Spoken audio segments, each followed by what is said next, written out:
Tantor Audio, a division of Recorded Books, presents The Bridge, Natural Gas in a Redivided Europe by Thane Gustafson. Narrated by Runnette. Introduction.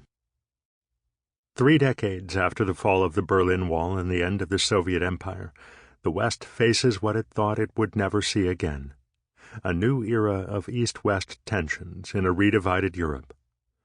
The vision that inspired the 1990s and the early 2000s of a modern Russia integrated into the world economy and aligned in peaceful partnership with a reunited Europe has abruptly vanished. Instead, a new line of conflict is being drawn across the map. But a stable and peaceful Europe will not be rebuilt with tanks and barbed wire or sanctions. It requires a renewed search for shared interests, and above all, economic interest. That is the starting point for this book. The search for common economic ground began well before the fall of the Iron Curtain, and it played an important part in the rise of détente and the beginnings of change in Russia. As Russia emerged from its isolation in the 1990s, Russian-European business relations flourished. It was not beyond reasonable belief that normal economic ties would foster normal political relations and vice versa, and for a time that appeared to be happening. At the center of this story was natural gas, but natural gas has now become part of the problem, for reasons that could never have been anticipated during the Cold War. Natural gas, from bridge to divide. From the 1960s, when a coalition of Soviet and Austrian players negotiated the first Soviet-European pipeline deal in the middle of the Cold War, Russian gas exports to Europe grew over 5 decades to become, along with gas from the North Sea, one of the foundations of Europe's energy economy. Today, a vast web of gas fields, pipelines, and compressors serves thousands of factories and millions of consumers, binding them together in a dense network. By any standard, the construction of the Russian and European gas systems ranks as one of the most important engineering and commercial achievements of the past half-century. By the 1980s, East-West relations had developed into a ritual. Freezes and thaws came and went, but business carried on. In Western Europe, natural gas became a fuel of choice, and demand boomed, met increasingly with the seemingly limitless West Siberian gas reserves. On both sides of the Iron Curtain, the East-West gas trade was governed by stable monopolies that were closely connected to their respective governments. The contracts between them were long-term affairs. The norm was 20 to 25 years, but some were 30 years plus, negotiated by career professionals who came to know and respect one another as fellow members of a gas club that put business first and ideology second. The 1990s and early 2000s brought 4 fundamental changes in succession. The first was the fall of the Soviet Union and the Soviet Empire. The second was the strengthening and expansion of the European Union, and under its active sponsorship, the spread of market-oriented liberalization and regulation within a unified Europe. The third was the restoration of a strong Russian state under Vladimir Putin, with ambitions to rebuild a Russian sphere of influence in the former Soviet space. The fourth was the emergence of environmentalism as a powerful political force in Europe, especially in Germany. Together, these 4 events have changed and are continuing to change the role of gas in Russian-European relations. The familiar world of state-backed monopolies and long-term contracts is disappearing. The rules by which gas is bought and sold have been turned upside down, and the place of energy itself in politics and public opinion, the very future of gas in a Western Europe increasingly focused on decarbonization, is being transformed. Along the way, what was a shared interest and a factor of stability between Europe and Russia became a subject of strife, both as a symbol and a contributing cause. How did this happen? The initial effect of the fall of the Iron Curtain and the creation of the single internal market in Europe was to open the European energy sector to penetration by players from both sides. Western European companies moved into Eastern Europe and bought up local utilities and transmission systems, largely supplied by Russian gas.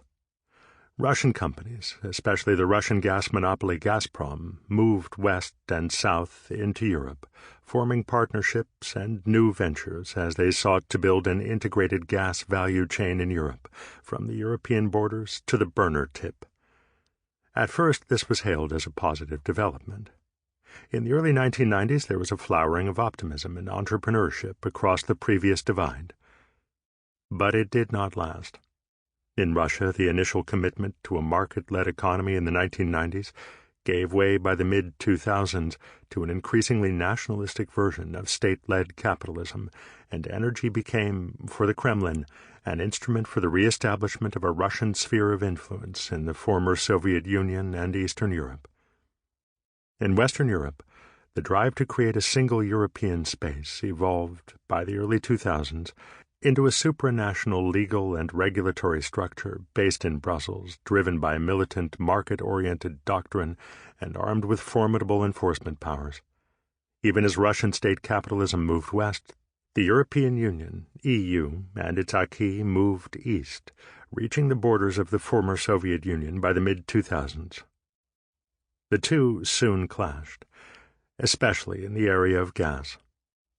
By the early 2000s, they were colliding along a broad front, from Germany to the Baltic republics.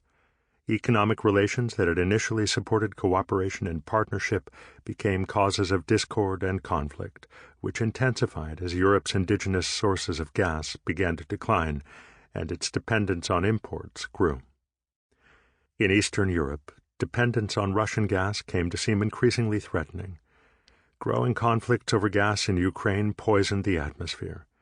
In parallel, natural gas itself came to be viewed with hostility by the rising environmental movement, especially in Germany, adding yet another source of conflict over Russian gas. Much of the commentary about the causes of conflict focuses on the geopolitics. There are two competing narratives about gas, one Western and the other Russian. The Western narrative focuses on Europe's perceived unhealthy dependence on Russian gas and Russia's manipulation of the gas weapon for political purposes, especially in Eastern Europe, the Baltics, and Ukraine.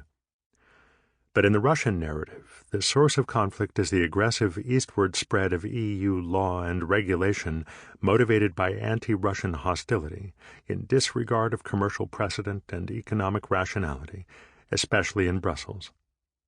Each side denounces the other's arguments as specious and self-serving. Yet to boil down the subject of Russian-European gas relations to geopolitics is to miss a large part of the story.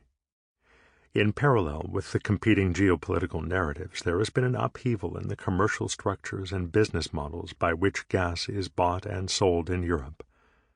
The gas revolution in Europe has deep roots, which originated quite independently of Russia and are only distantly related to geopolitics.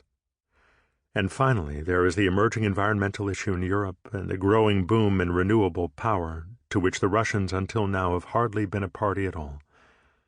The aim of this book is to disentangle these separate strands of the story and show how they interact in shaping the future of Russian gas in Europe.